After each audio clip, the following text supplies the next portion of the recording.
हाय दोस्तों, परदेसी flight YouTube channel पर आप सभी का स्वागत है। दोस्तों आज मैं आपको बताने जा रहा हूं कि अभी सन 2023 में इंडिया से कुवैत जाने के लिए रूल्स क्या है, नियम क्या है।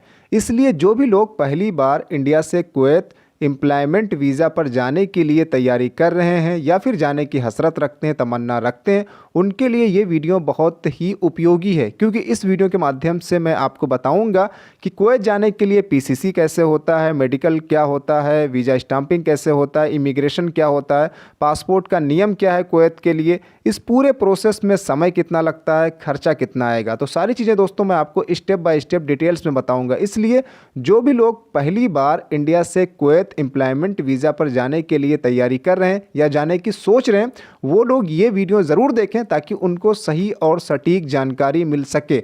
हालांकि इस टॉपिक पे मेरा एक वीडियो पहले से मौजूद है, लेकिन वो वीडियो उस समय का है जब क्वारंटीन का नियम लागू था, पीसीआर टेस्ट का नियम लागू था, इसके अलावा अराइवल का रजिस्ट्रेशन चल रहा था। तो उस समय का वो वीडियो है, लेकिन वक्त के साथ में बहुत चीज़ें बदल चुकी हैं, तब्दीली आ चुकी है। तो अभी 2023 में कुवैत वीज़ा का प्रोसेस क्या है वो मैं आपको बताऊँगा। लेकिन उससे पहले दोस्तों आप सबसे एक छोटी सी रिक्वेस्ट है, अगर आप इसी तरह की हेल्पफुल जानकारी से लगातार जुड़े रहना चाहते हैं, लगातार अपडेट रहना चाहते हैं, खास तौर पर gulf visa, visa stamping, Indian passport और फ्लाइट से रिलेटेड जानकारी चाहते हैं, तो अभी आप परदेसी फ्लाइट यूट्यूब चैनल को सब्सक्राइब कर लें और नोटिफिकेशन के लिए बेल आइकन का बटन जरूर दबाएं, जिससे जब भी हमारी कोई लेटेस्ट वीडियो आए तो उसकी सूचना आप तक सबसे पहले पहुंचे। हमारा वीडियो आपको पसंद आ रहा हो तो प्लीज़ वीडियो को लाइक और शेयर जरूर कर दिया करें। इसके अलावा आप हमें फेसबुक पर भी फॉलो कर सकते हैं, इंस्टाग्राम पर भी फॉलो कर सकते हैं।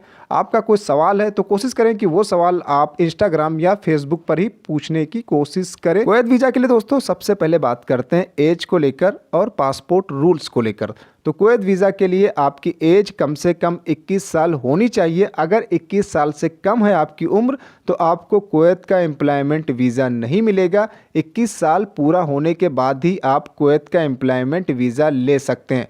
दूसरी शर्त, आपके पासपोर्ट में 2 साल का समय बचा होना चाहिए। ऐसा ना हो कि आपका पासपोर्ट 6 महीने के अंदर या 1 साल के अंदर या 1.5 साल के अंदर एक्सपायर हो रहा हो। तो कुवैत वीज़ा के लिए एक ये भी शर्त है कि आपके पासपोर्ट में 2 साल से ज़्यादा का समय होना चाहिए। अगर 2 साल से कम का समय बचा है तो आपको कुवैत का एम्प्लॉयमेंट वीज़ा नहीं मिलेगा। इसलिए आप वीज़ा लेने से पहले एक बार अपना पासपोर्ट ज़रूर चेक कर लेना कि कहीं ऐसा तो नहीं है कि आपका पासपोर्ट 2 साल से कम समय में एक्सपायर होने वाला है। अब दोस्तों बात करते हैं कि कुवैत का वीज़ा आप कैसे हासिल कर सकते हैं, आपको कुवैत का वीज़ा कैसे मिलेगा। तो दोस्तों कुवैत का वीज़ा आप इस तरह से हासिल कर सकते हैं कि आपका कोई दोस्त, कोई भाई, कोई रिलेटिव, कोई रिश्तेदार, कोई नातेदार, कोई जानने वाला, आपके गांव का, आपके मोहल्ले का, आपके कस्बे का, आपके सिटी का कोई कुवैत में है जिसे आप जानते हैं, तो उससे आप डायरेक्ट वीज़ा ले सकते हैं।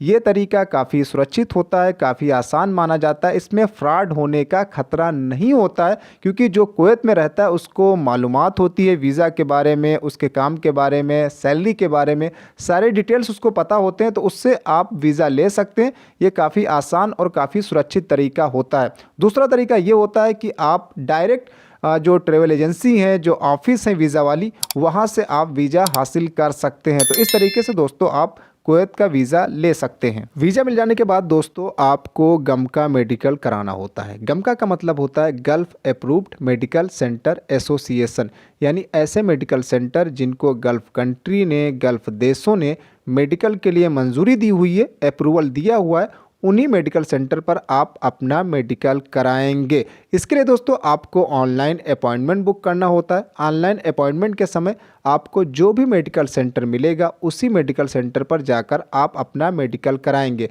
अपॉइंटमेंट की जो वैलिडिटी होती है, जो टाइम होता है, वो 1 महीने के लिए होता है। यानी जब आप अपॉइंटमेंट बुक करेंगे तो संडे को छोड़कर 1 महीने के अंदर आप कभी भी अपना मेडिकल करा सकते हैं। दूसरी बात, जब आप मेडिकल फिट हो जाते हैं तो उसकी जो टाइम लिमिट होती है वो 3 महीने के लिए होती है। यानी मेडिकल फिट हो जाने के बाद आप 3 महीने के अंदर अपने मेडिकल को यूज कर सकते हैं। 3 महीने का उसका टाइम लिमिट होता है।